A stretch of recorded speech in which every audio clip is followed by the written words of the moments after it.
Welcome to A edu. और ए edu के हमारे इस यूट्यूब चैनल में आप सभी का स्वागत है। तो मध्यकालीन भारत के इतिहास में हम लोग एक पूर्व मध्यकाल के महान साम्राज्य चोल साम्राज्य के बारे में पढ़ रहे थे, जिसके शासकों को हम लोग देख रहे थे और कुलोत्तुंग प्रथम तक हमने देखा था। पिछले वीडियो में कुलोत्तुंग प्रथम तक हमने देखा था और उसके बाद अब हम लोग आते हैं कुलोत्तुंग प्रथम का उत्तराधिकारी विक्रम चोल। शुरू से लेकर अंत तक 3-4 वीडियो हैं, उसे आप लोग देखेंगे जो चोल साम्राज्य का पूरा वीडियो है। और भी 2-4 वीडियो चलेंगे क्योंकि इसके बाद चोल वंश का शासन प्रशासन, शिक्षा, धर्म और भी सारी चीजें जो फैक्ट हैं वो सभी हम लोग चर्चा करेंगे और पूरा चोल वंश पूरा डिटेल में समाप्त करेंगे। तो डिस्क्रिप्शन बॉक्स में इसके और सारे वीडियो हैं जिसे आप लोग सीरियली वाइज देख सकते हैं। तो चलिए अब हम लोग स्टार्ट करते हैं इस वीडियो को विक्रम चोल से। तो कुलोत्तुंग प्रथम, जैसा कि हमने बताया था कि कुलोत्तुंग प्रथम चोल और चालुक्य वंश दोनों वंशों का शासक था, अर्थात उसकी जो पत्नी थी वह चोल वंश की थी और जो स्वयं था या उसका वास्तविक नाम था राजेंद्र, जो बेंगी के चालुक्य वंश का शासक था। तो दोनों के बीच की शादी हुई और उसका नाम और यह जो वंश चला चोल चालुक्य वंश के नाम पर प्रसिद्ध हुआ। और विजयालय का जो वंश था वह समाप्त हो चुका है। अब इसके बाद कुलोत्तुंग प्रथम का, हालांकि यह चोल वंश ही है लेकिन इसमें चालुक्य वंश का भी मिश्रण है। तो अगला जो शासक बनता है कुलोत्तुंग प्रथम के बाद चोल वंश का शासक, उसका नाम था विक्रम चोल। तो जिसका शासनकाल 1120 ईस्वी से लेकर 1133 ईस्वी तक 13 वर्षों तक शासनकाल रहा। याद रखेंगे कि विक्रम चोल जिसका शासनकाल 1120 ईस्वी से लेकर 1133 ईस्वी तक था। 1120 ईस्वी में अपने पिता कुलोत्तुंग प्रथम की मृत्यु के बाद अगला चोल शासक, तो 1120 ईस्वी में कुलोत्तुंग प्रथम की मृत्यु हो जाती है और उसके बाद उसका पुत्र विक्रम चोल अगला शासक बनता है चोल वंश का। तो याद रखेंगे कि 1120 ईस्वी में कुलोत्तुंग प्रथम की मृत्यु के बाद उसका पुत्र विक्रम चोल अगला चोल शासक बनता है। याद रखेंगे 1126 ईस्वी में विक्रमादित्य षष्ठ की मृत्यु होने के बाद पुनः वेंगी पर अधिकार। तो इसके शासनकाल में जैसे ही यह गद्दी पर बैठा था तो 1120 ईस्वी में विक्रमादित्य षष्ठ द्वारा विक्रम चोल की पराजय एवं बेंगी पर कब्जा हो जाती है। तो 1120 ईस्वी में विक्रमादित्य षष्ठ विक्रम चोल को पराजित करता है और यह एक चालुक्य वंश का शासक था, पूर्वी चालुक्य। तो विक्रमादित्य षष्ठ के द्वारा इसकी पराजय होती है और विक्रमादित्य षष्ठ बेंगी पर कब्जा कर लेता है। तो 1120 ईस्वी में विक्रमादित्य षष्ठ द्वारा विक्रम चोल की पराजय होती है और विक्रमादित्य षष्ठ वेंगी पर कब्जा कर लेता है। लेकिन 1126 ईस्वी में विक्रमादित्य षष्ठ की मृत्यु होने के बाद पुनः वेंगी पर अधिकार करता है कौन? तो यह विक्रम चोल।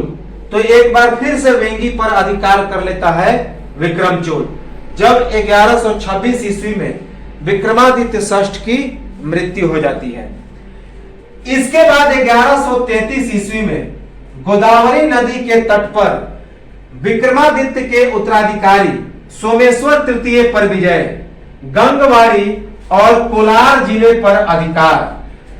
1133 ईस्वी में गोदावरी नदी के तट पर विक्रमादित्य षष्ठ का उत्तराधिकारी था सोमेश्वर तृतीय, तो उसे पराजित करता है विक्रम चोल और गंगवाड़ी और कोलार जिले पर अधिकार कर लेता है। हमने बताया था कोलार जो कि सोना का खान है, कर्नाटक का इलाका है, तो उस पर कब्जा कर लेता है कौन? तो विक्रम चोल। याद रखेंगे। कब? 1133 ईस्वी में गोदावरी नदी के तट पर विक्रमादित्य षष्ठ का उत्तराधिकारी सोमेश्वर तृतीय पर विजय प्राप्त करता है विक्रम चोल और गंगवाड़ी और कोलार जिले पर अधिकार कर लेता है। चिदंबरम में स्थित नटराज मंदिर का पुनर्उद्धार एवं अपार दान। तो चिदंबरम में नटराज मंदिर को इसने पुनः उद्धार किया और काफी सारा दान दिया, अर्थात उसका निर्माण कार्य प्रारंभ कराने के लिए छत विछत हो चुका था, तो उसमें इसने काफी सारा धन दान किया और उसका पुनरुद्धार कराया। तो चिदंबरम में यह मंदिर कहाँ है? तो चिदंबरम में बहुत ही इंपॉर्टेंट फैक्ट है, यह पूछा गया है और बार बार आते भी रहता है। तो चिदंबरम में स्थित नटराज मंदिर का पुनरुद्धार एवं अपार दान। तो नटराज के मंदिर जो कि चिदंबरम में स्थित है, तो विक्रम चोल ने उसका पुनरुद्धार कराया और उसमें अपार धन का दान किया। प्रजा से जबरन कर की वसूली, अकाल और बाढ़ के समय भी। तो विक्रम चोल ने प्रजा से जबरदस्ती कर की वसूली की, जबरन टैक्स वसूला, अकाल और बाढ़ के समय में भी इसने प्रजा को नहीं बख्शा। तो प्रजा से जबरन कर की वसूली किया किसने? तो विक्रम चोल ने। अकाल और बाढ़ के समय भी इसने ऐसी वसूली की। मंदिर में स्थापित वैष्णव मूर्ति को समुद्र में फेंकवाकर त्याग समुद्र की उपाधि, गोविंद राज की प्राचीन वैष्णव मूर्ति एवं अकलक की भी उपाधि। तो याद रखेंगे, एक मंदिर था गोविंद राज का मंदिर, तो उसमें गोविंद राज की विष्णु की प्राचीन मूर्ति थी।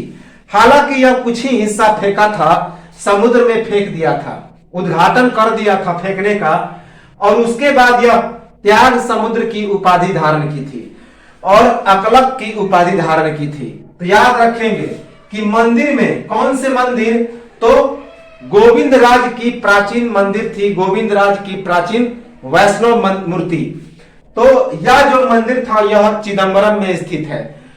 तो मंदिर में स्थापित वैष्णव मूर्ति को समुद्र में फेंकवाकर त्याग समुद्र और अकलक की उपाधि धारण किया। याद रखेंगे किसने? तो विक्रम चोल ने। मोस्ट इंपॉर्टेंट है कि त्याग समुद्र की उपाधि किसने धारण की? तो विक्रम चोल ने। अकलक की उपाधि किसने धारण की? तो विक्रम चोल ने।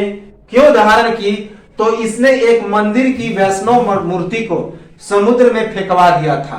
हालांकि जब फेंकवाया तो कुछ ही हिस्सा फेंका गया था, मूल हिस्सा बचा हुआ था।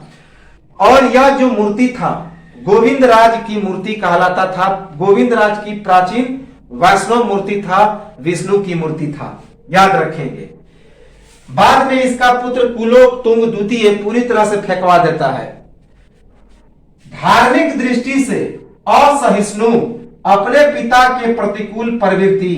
तो चूंकि कुलोत्तुंग प्रथम धार्मिक दृष्टि से सहिष्णु व्यक्ति था, उसे किसी भी धर्म के प्रति अपना व्यवहार जो था वो उसका अच्छा था, लेकिन यह धार्मिक दृष्टि से असहिष्णु था। अपने पिता के व्यवहार के बिल्कुल इसकी प्रवृत्ति उल्टा थी, प्रतिकूल थी। तो धार्मिक दृष्टि से असहिष्णु, अपने पिता के प्रतिकूल इसकी प्रवृत्ति थी। किसकी? तो विक्रम चोल की। होयसलों के द्वारा कावेरी नदी को पार कर मैसूर को स्वतंत्र। तो विक्रम चोल के समय होयसल वंश ने कावेरी नदी तक इस पर आक्रमण किया, कावेरी नदी को पार कर दिया और कावेरी नदी को पार करके मैसूर को स्वतंत्र करा लिया। याद रखेंगे किसके शासनकाल में? तो विक्रम चोल के। तो होयसलों के द्वारा कावेरी नदी को पार कर मैसूर को स्वतंत्र कराया गया। किसके द्वारा? तो होयसल वंश के द्वारा। इसके बाद अगला शासक बनता है कुलोत्तुंग द्वितीय, जिसका शासनकाल 1133 ईस्वी से 1150 ईस्वी तक था, लगभग 18 वर्ष। तो कुलोत्तुंग द्वितीय जिसका शासनकाल 1133 ईस्वी से 1150 ईस्वी तक था। याद रखेंगे 1133 ईस्वी में विक्रम चोल की मृत्यु के बाद उसका पुत्र कुलोतुंग द्वितीय चोल वंश का अगला शासक। तो 1133 ईस्वी में विक्रम चोल की मृत्यु हो जाती है और उसके बाद उसका पुत्र कुलोतुंग द्वितीय चोल वंश का अगला शासक बनता है। चिदंबरम के नटराज मंदिर का विस्तार एवं प्रदक्षिणा पथ के स्वर्ण मंडित करने का कार्य जारी। नटराज मंदिर का नवीनीकरण एवं संवर्धन। तो जिस प्रकार विक्रम चोल ने इस नटराज के मंदिर को पुनरुद्धार कराया, उसमें अपार धन का दान किया, तो उसी को इसने विस्तार किया। चिदंबरम के नटराज मंदिर का इसने विस्तार किया और प्रदक्षिणा पथ के स्वर्ण मंडित को कार्य करने का कार्य इसने जारी रखा। अर्थात नटराज मंदिर का नवीनीकरण और संवर्धन का कार्य इस कुलोतुंग द्वितीय ने जारी रखा। कोई भी राजनीतिक उपलब्धि नहीं, शासनकाल शांतिपूर्वक। तो कुलोतुंग द्वितीय का जो शासनकाल था वह शांतिपूर्वक था, क्योंकि इसके समय कोई भी राजनीतिक उपलब्धियां नहीं हुई थी। इसने कोई भी राजनीतिक उपलब्धि अर्थात किसी साम्राज्य पर कब्जा या पराजित नहीं किया था। इसी कारण इसका जो शासनकाल था वह शांतिपूर्वक था। याद रखेंगे कुलोतुंग द्वितीय और उसके सामंतों के द्वारा ओट्टाकुट्टुन, सेक्किलार और कंबन आदि कवियों का संरक्षण। तो इसके दरबार में कवियों का या विद्वानों का संरक्षण होता था। इसके दरबारी कवि थे कंबन, सेक्किलार और ओट्टाकुट्टुन। इसी कंबन ने बाद में तमिल भाषा में रामायण की रचना की। याद रखेंगे, और उसे ही वास्तविक रामायण कहा। तो कुलोतुंग द्वितीय और उसके सामंतों के द्वारा ओट्टाकुट्टुन, सेक्किलार और कंबन आदि कवियों और विद्वानों का संरक्षण किया गया। याद रखेंगे, इंपॉर्टेंट है। गोविंदराज की वैष्णव मूर्ति के बचे हुए अवशेषों को भी समुद्र में फेंकवा दिया। विक्रम चोल ने थोड़ा फेंका था। हमने बताया था कि विक्रम चोल ने थोड़ा सा हिस्सा फेंका था। किसका? तो इस गोविंदराज की मूर्ति का। लेकिन इस कुलोतुंग द्वितीय ने सभी हिस्सों को समुद्र में फेंकवा दिया। गोविंदराज की वैष्णव जो मूर्ति थी, विष्णु की जो प्रतिमा थी, वह पूरा फेंकवा दिया। जो विक्रम चोल ने कुछ हिस्सा फेंकवाया था, तो उसके पूरे अवशेष को इस कुलोतुंग द्वितीय ने समुद्र में फेंकवा दिया था। तो गोविंदराज की वैष्णव मूर्ति के बचे हुए अवशेषों को भी समुद्र में फेंकवा दिया। विक्रम चोल ने थोड़ा ही हिस्सा फेंका था। धार्मिक दृष्टि से असहिष्णु, तो अभी हमने बताया कि यह भी अपने पिता की भांति धार्मिक दृष्टि से असहिष्णु था, क्योंकि विक्रम चोल ने भी विष्णु की मूर्ति को फेंकवाया था। विष्णु की प्रतिमा को, गोविंदराज की विष्णु प्रतिमा को समुद्र में फेंकवाया, और इसने भी उसके बचे हुए जितने सारे भाग थे उसको भी इसने समुद्र में फेंकवा दिया। तो इसी कारण यह जो था कुलोतुंग द्वितीय धार्मिक दृष्टि से असहिष्णु था। इसके बाद अगला जो शासक बनता है उसका नाम था राजराज द्वितीय। राजराज द्वितीय, जिसका शासनकाल 1150 ईस्वी से लेकर 1173 ईस्वी तक था, लगभग 23 से 24 वर्ष। तो 1150 ईस्वी से 1173 ईस्वी तक यह राजराज द्वितीय का शासनकाल रहता है। राजराज द्वितीय कुलोतुंग द्वितीय का पुत्र एवं 1150 ईस्वी में पिता कुलोतुंग द्वितीय की मृत्यु के बाद अगला चोल शासक तो 1150 ईस्वी में कुलोतुंग द्वितीय की मृत्यु हो जाती है और उसके बाद उसका पुत्र राजराज द्वितीय चोल वंश का अगला शासक बनता है। कौन? तो राजराज द्वितीय 1150 में।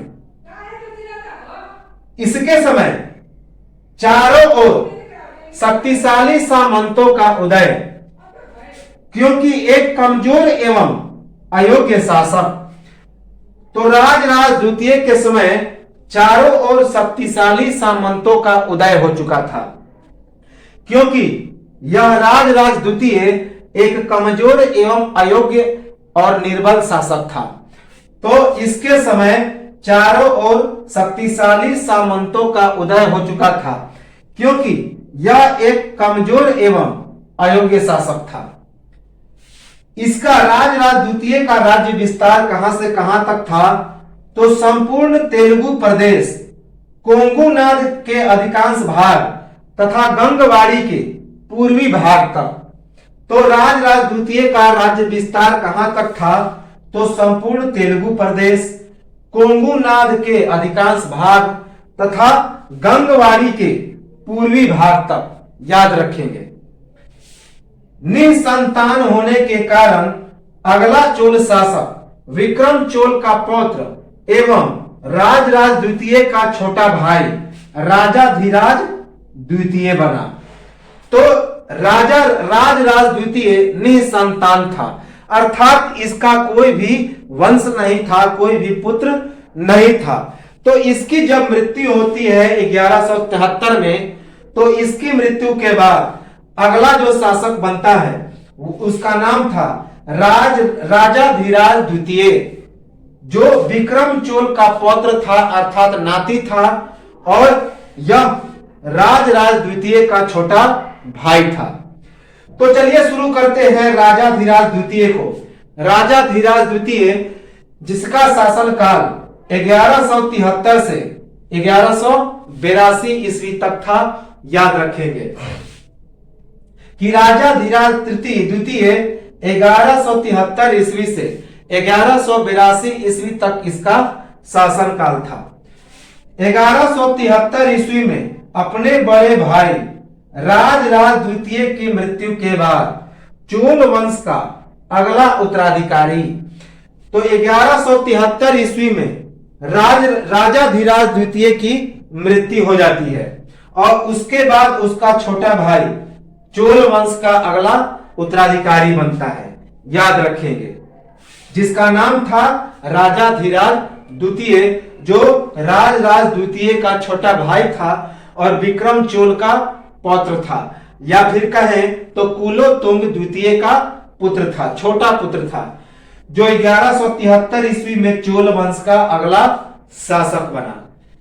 इसके समय पांड्य वंश में कुलशेखर और वीर पांड्य के उत्तराधिकार के लिए संघर्ष आरंभ, जिसमें राजाधिराज द्वितीय के द्वारा वीर पांड्य का समर्थन तथा कुलशेखर का समर्थन सिंहल नरेश अर्थात श्रीलंका के राजा पराक्रम बाहु के द्वारा, पर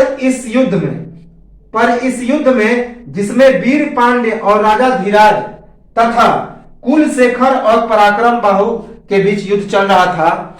एक तरफ थे कुलशेखर और पराक्रम बाहु और दूसरी तरफ थे वीर पांड्य और राजाधिराज द्वितीय। तो इस युद्ध में राजाधिराज द्वितीय तथा वीर पांड्य विजयी हो गए और अगला पांड्य शासक वीर पांड्य नियुक्त, पर इसमें चोलों को कोई फायदा नहीं हुआ। तो देखिए, जिस समय राजाधिराज द्वितीय चोल वंश का शासक बना, तो उस समय पांड्य वंश में कुलशेखर और वीर पांड्य के बीच उत्तराधिकार के लिए संघर्ष चल रहा था। तो इसने राजाधिराज द्वितीय ने उसमें हस्तक्षेप करना शुरू किया, हस्तक्षेप किया, और यह राजाधिराज द्वितीय वीर पांड्य का समर्थन किया कि वीर पांड्य अगला पांड्य शासक होना चाहिए। जबकि श्रीलंका के उस समय शासक था जिसका नाम था पराक्रम बाहु, या फिर सिंहल का शासक था पराक्रम बाहु। तो उसने कुलशेखर का समर्थन किया और इस प्रकार दोनों के बीच युद्ध हुआ। एक तरफ थे वीर पांड्य और राजाधिराज द्वितीय और दूसरी तरफ थे कुलशेखर और पराक्रम बाहु, जिसमें राजाधिराज और वीर पांड्य की विजय हुई। राजाधिराज और वीर पांड्य जीत जाते हैं और उसके बाद वीर पांड्य अगला पांड्य शासक नियुक्त होता है, याद रखेंगे। लेकिन इसमें चोलों को कोई फायदा नहीं हुआ, याद रखेंगे, इंपॉर्टेंट है यह। इसके बाद अगला जो शासक बनता है उसका नाम था कुलोत्तुंग तृतीय। तो कुलोत्तुंग तृतीय, जिसका शासनकाल 1182 ईस्वी से 1216 ईस्वी तक था। तो कुलोत्तुंग तृतीय का शासनकाल 1182 ईस्वी से लेकर 1216 ईस्वी तक था। तो यह कुलोत्तुंग तृतीय कुछ हद तक अपने साम्राज्य को विस्तार करने में जारी किया। यह अंतिम महान शासक था। कौन? तो कुलोत्तुंग तृतीय, याद रखेंगे। 1182 ईस्वी से 1216 ईस्वी तक शासनकाल था कुलोत्तुंग तृतीय का। 1182 ईस्वी में अपने पिता राजाधिराज द्वितीय की मृत्यु के बाद अगला चोल शासक, तो कुलोत्तुंग तृतीय 1182 ईस्वी में अपने पिता राजाधिराज द्वितीय की मृत्यु के बाद अगला चोल शासक बनता है, याद रखेंगे। चोल वंश का अंतिम महान शासक, तो यह पूछा गया फैक्ट है, बहुत ही इंपॉर्टेंट है। यह कई बार आया है कि चोल वंश का अंतिम महान शासक कौन था, तो इसका नाम था कुलोत्तुंग तृतीय। लेकिन पूछा जाएगा कि चोल वंश का अंतिम शासक कौन था, तो उसका नाम था राजेंद्र तृतीय। तो राजेंद्र तृतीय अंतिम शासक, लेकिन अंतिम महान शासक कौन, तो कुलोत्तुंग तृतीय। तो चोल वंश का अंतिम महान शासक कौन था, तो कुलोत्तुंग तृतीय। 1186 ईस्वी में पांड्य शासक वीर पांड्य पर बड़ी विजय पर कुछ समय के बाद अगला पांड्य नरेश जटावर्मन कुलशेखर का आक्रमण, और यह भी बुरी तरह से पराजित। तो 1186 ईस्वी में पांड्य शासक वीर पांड्य को यह बुरी तरह से पराजित करता है। कौन? तो कुलोत्तुंग तृतीय। और कुछ ही समय के बाद जटावर्मन कुलशेखर का भी आक्रमण होता है, जो कि एक पांड्य नरेश था, और यह भी बुरी तरह से इस कुलोत्तुंग तृतीय के द्वारा पराजित होता है। तो 1186 ईस्वी में पांड्य शासक वीर पांड्य पर बड़ी विजय, काफी बड़ी विजय प्राप्त करता है। लेकिन कुछ समय के बाद अगला पांड्य नरेश जटावर्मन कुलशेखर का आक्रमण, और यह भी बुरी तरह से पराजित होता है। किसके द्वारा? तो कुलोत्तुंग तृतीय के द्वारा। होयसल तथा चेर राजाओं पर विजय प्राप्त कर उन्हें अपनी अधीनता स्वीकार करने के लिए बाध्य किया। बाद में होयसल नरेश वल्लभ द्वितीय की सहायता से जटावर्मन कुलशेखर का अपने राज्य पर कब्जा। तो याद रखेंगे, कुलोत्तुंग तृतीय ने होयसल और चेर राजाओं पर भी विजय प्राप्त किया। अर्थात कुलोत्तुंग तृतीय ने होयसल वंश और चेर वंश को भी पराजित किया। तो होयसल तथा चेर राजाओं पर विजय प्राप्त कर अब उनको अपनी अधीनता स्वीकार करने के लिए बाध्य किया। तो कुलोत्तुंग तृतीय ने होयसल वंश और चेर राजाओं पर विजय प्राप्त कर उन्हें अपनी अधीनता स्वीकारने पर बाध्य किया। बाद में होयसल नरेश वल्लभ द्वितीय की सहायता से जो जटावर्मन कुलशेखर था, वह अपने राज्य पर कब्जा कर लेता है। याद रखेंगे, क्योंकि जटावर्मन कुलशेखर जब आक्रमण किया था पांड्य शासक, तो उसे भी बुरी तरह से पराजित किया था। कौन? कुलोत्तुंग तृतीय, और उसके राज्य पर कब्जा कर लिया था। लेकिन बाद में कुलशेखर जो था, जटावर्मन कुलशेखर, वह अपने राज्य पर कब्जा करता है होयसल नरेश वल्लाल द्वितीय की सहायता से।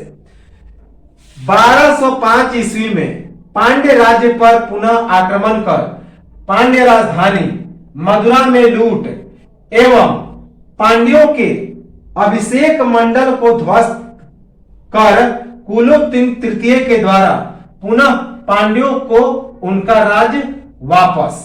तो याद रखेंगे कि 1205 ईस्वी में एक बार फिर से कुलोत्तुंग तृतीय पांड्य राज्य पर पुनः आक्रमण करता है और पांडवों की राजधानी मदुरा में काफी लूटपाट मचाता है, बहुत सारा धन लूटता है और पांड्यों के अभिषेक मंडल को भी यह ध्वस्त कर देता है। अभिषेक मंडल का मतलब होता है जहां पांड्य नरेश अपना राज्याभिषेक कराते थे।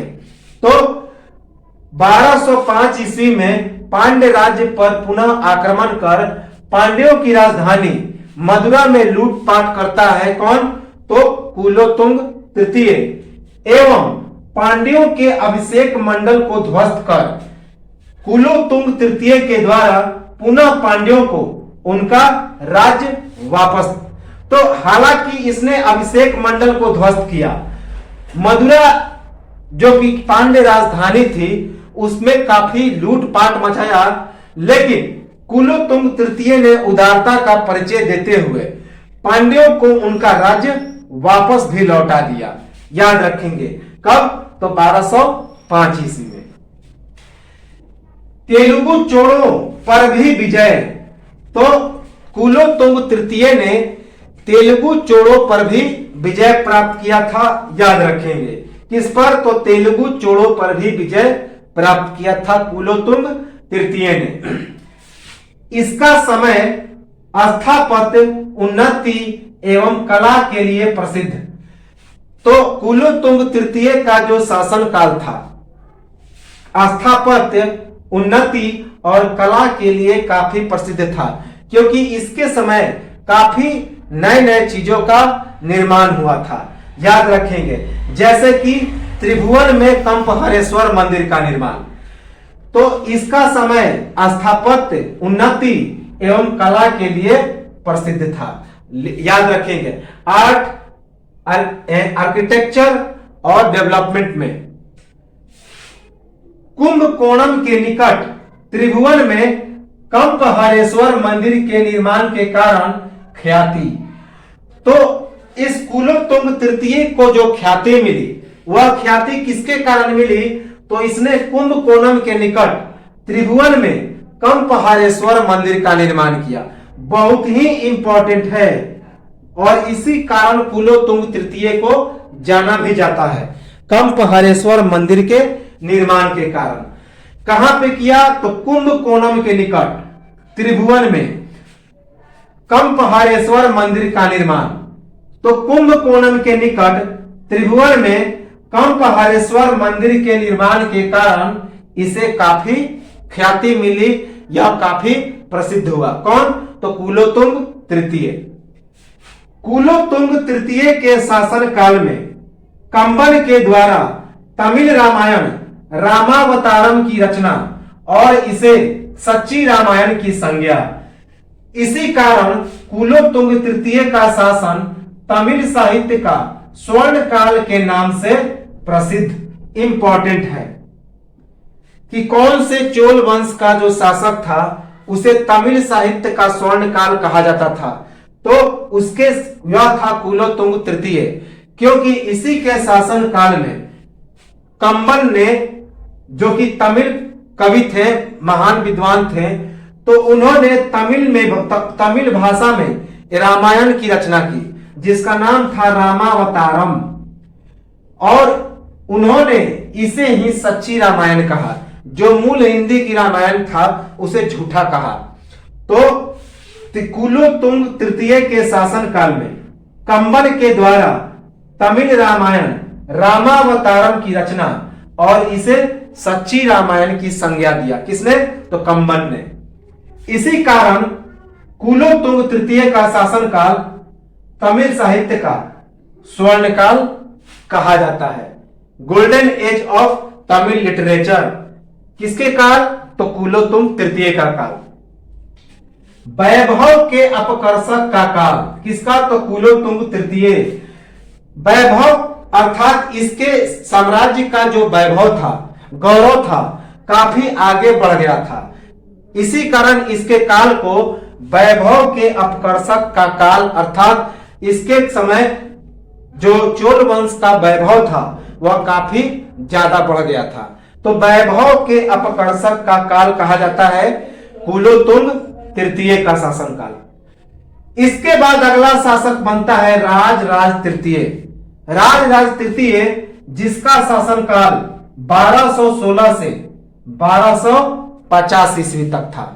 तो राजराज तृतीय 1216 से 1250 ईस्वी तक चोल वंश का शासक रहता है। कुलोतुंग तृतीय की 1216 ईस्वी में मृत्यु के बाद चोल वंश का अगला शासक एक निर्बल एवं अयोग्य शासक। तो 1216 ईस्वी में कुलोतुंग तृतीय की मृत्यु हो जाती है और उसके बाद उसका पुत्र राजराज तृतीय चोल वंश का अगला शासक बनता है, जो एक निर्बल एवं अयोग्य शासक था, कमजोर शासक था। तो कुलोतुंग तृतीय की 1216 ईस्वी में मृत्यु के बाद चोल वंश का अगला शासक बनता है राजराज तृतीय, जो एक निर्बल एवं अयोग्य शासक था।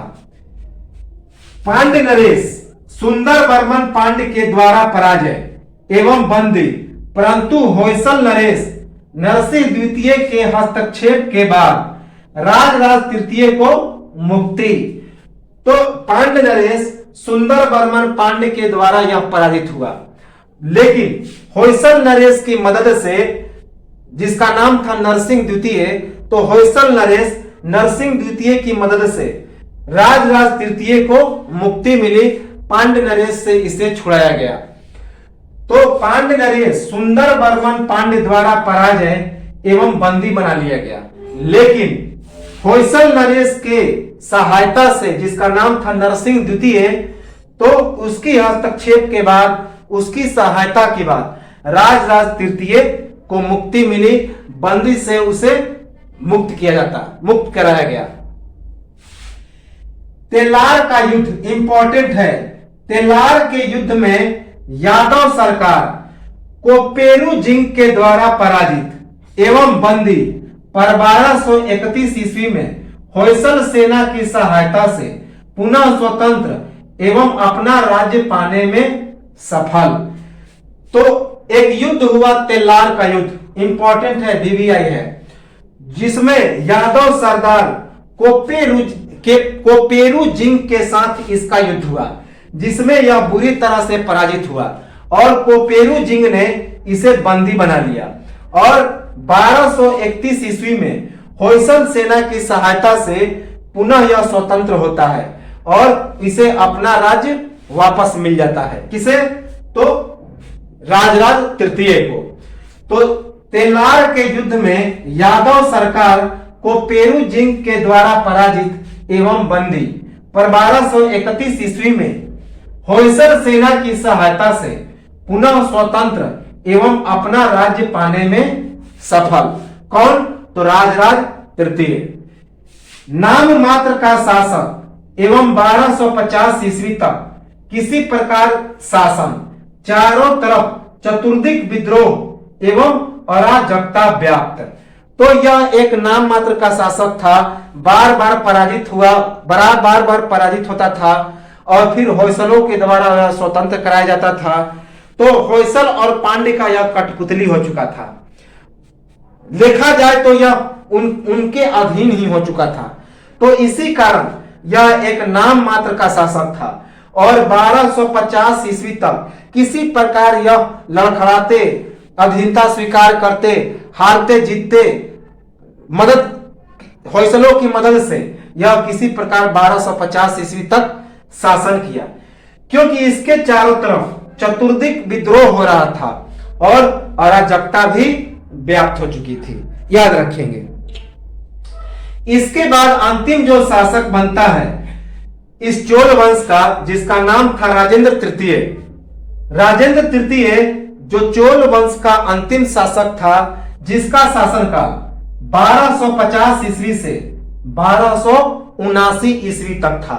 याद रखेंगे, हालांकि यह सामंत के रूप में ही शासन कर रहा था, लेकिन अंत में इसको पराजय मिलती है 1279 ईस्वी में और चोल वंश समाप्त हो जाता है।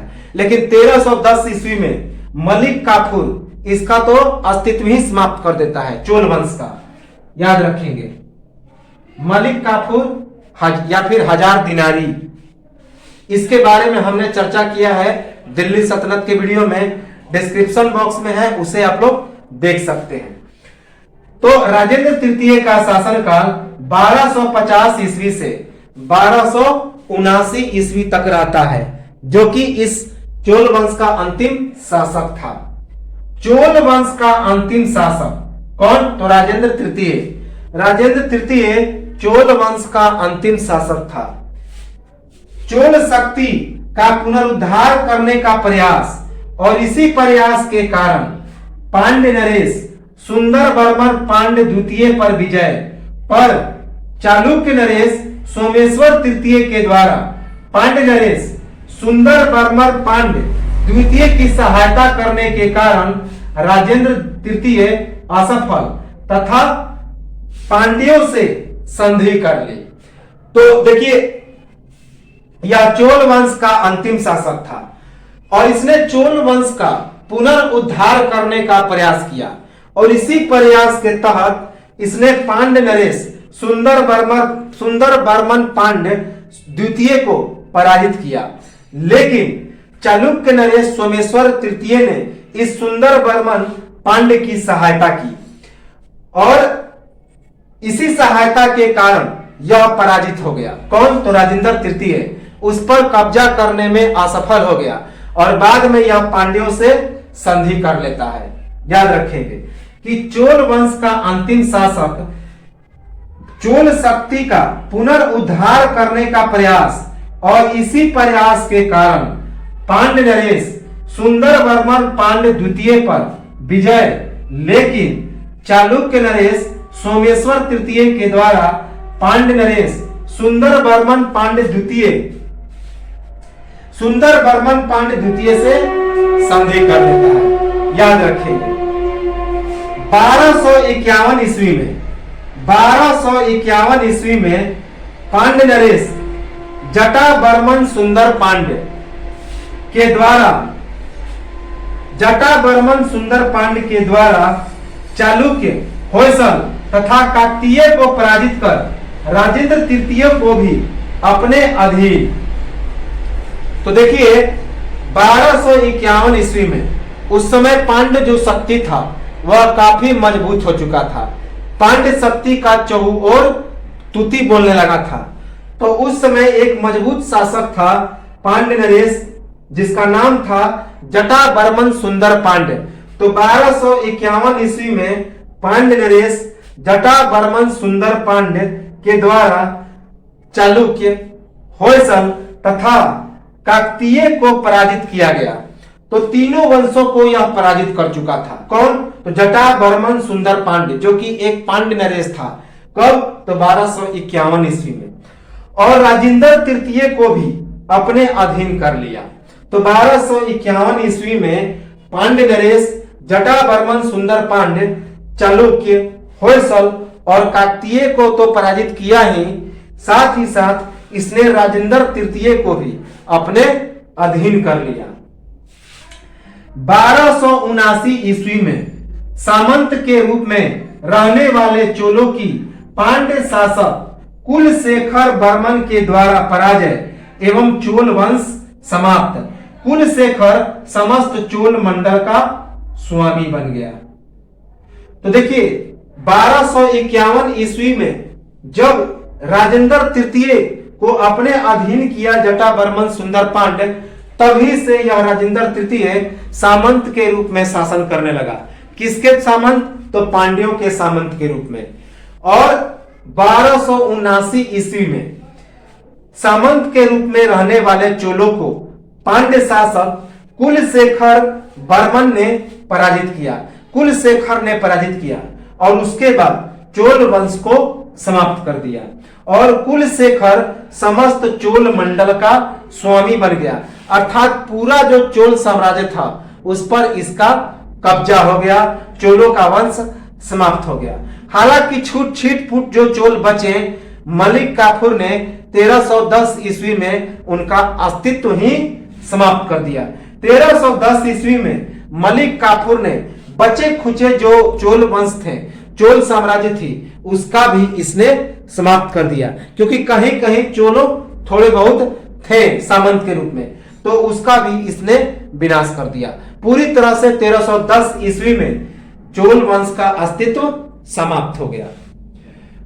राजेंद्र, एक फैक्ट और याद रखेंगे कि राजेंद्र तृतीय का एक सामंत था जिसका नाम था गंडगोपाल तिक। तो का राजेंद्र तृतीय की नाम मात्र राज्य में शासन पर गणपति काकीय के कांची आक्रमण के बाद गंडगोपाल तिक काकतीय वंश के अधीन हो गया, काकतीय वंश का सामंत हो गया। तो राजेंद्र तृतीय का एक सामंत था जिसका नाम था गंडगोपाल तिक।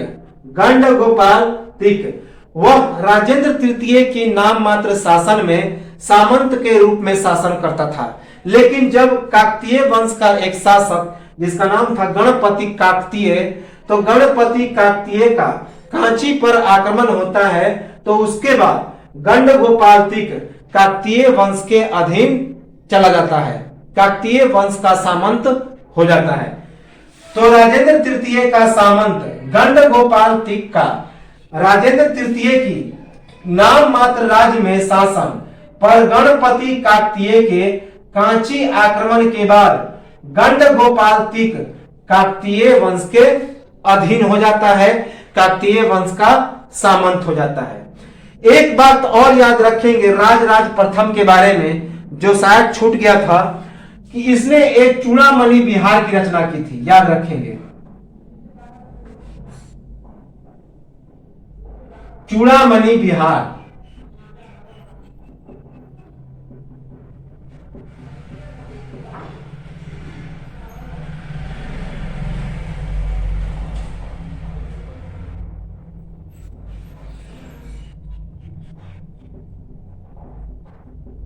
तो राजा राज प्रथम ने क्या स्थापना किया था? चूड़ामणि बिहार, जो बौद्ध एक प्रकार का बिहार था, बुद्ध धर्म से संबंधित था, इसे याद रखेंगे। चूड़ामणि बिहार राजराज प्रथम ने बनाया था, जो बौद्धों के एक मठ था, याद रखेंगे। तो यह तो था चोल वंश। चोल वंश की समाप्ति हुई, राजेंद्र तृतीय के साथ ही इस चोल वंश की भी समाप्ति हो गई।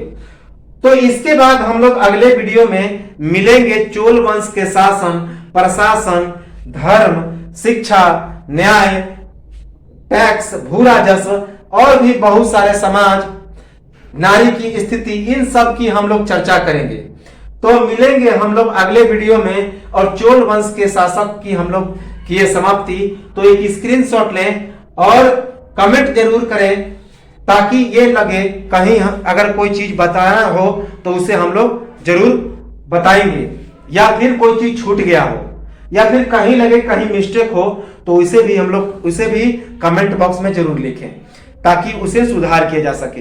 हालांकि ऐसे चांसेस बहुत कम ही हैं, फिर भी यदि लगे कि कहीं कोई जरूरत है मॉडिफिकेशन की या फिर कुछ छूट गया है तो उसे बताया जाएगा।